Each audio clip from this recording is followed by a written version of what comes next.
Who do you see yourself to be right now? Hey guys, Jim Edwards here, and welcome to another edition of Letting the Chickens Out with Jim. And apparently it's letting the squirrels out too, because we had squirrels over here enjoying snacks as well. So maybe we'll rename this Letting the Wildlife Out with Jim. So what are we talking about today? Well, it's interesting because I've been doing a lot of stuff lately, as you may or may not know, with the avatar, thinking, studying, doing new scripts and doing all kinds of cool stuff. And I've been thinking a lot about avatars and your avatar's identity, the identity that they see themselves to be now and the identity that they want to have in the future and how your product is linked to that.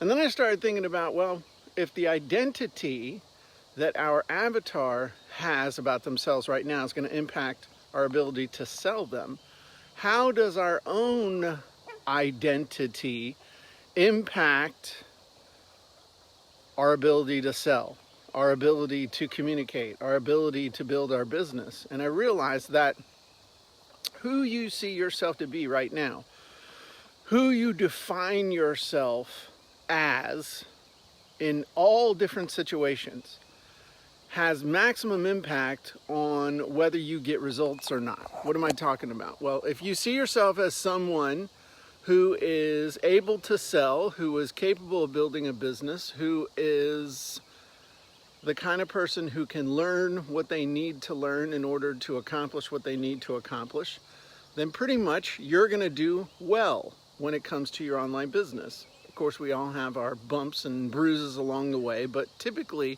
if that's the identity that you hold for yourself, then that's how you're going to act. Whereas, let's say, in the area of fitness, if you see yourself as a couch potato, or the kind of person who doesn't work out, or the kind of person that's for other people to do, then chances are you're going to be overweight, you're not going to get out and move around, and you're going to be able to come up with all sorts of justification and excuses as to why that isn't for you. And it ultimately comes back to your identity, who you see yourself to be.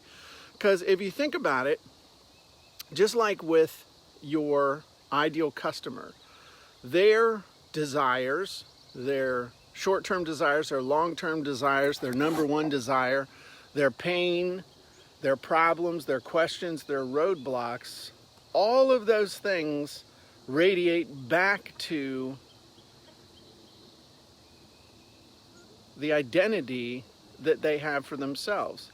So it has to work for us the same way. Our identity is going to radiate out, and when it hits roadblocks, or if it hits questions, or if it hits stuff that quote unquote is going to stop us, if you don't have the kind of identity that tells you, hey, you know what, I can overcome this, I can get past this, I can work around this, make this happen, work through this, find the answers to these questions, then you're not going to do it.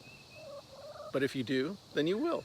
So I think it's interesting, and it might be a great exercise today to just think about who you think you are. Who do you think you are? Because who you think you are, you are.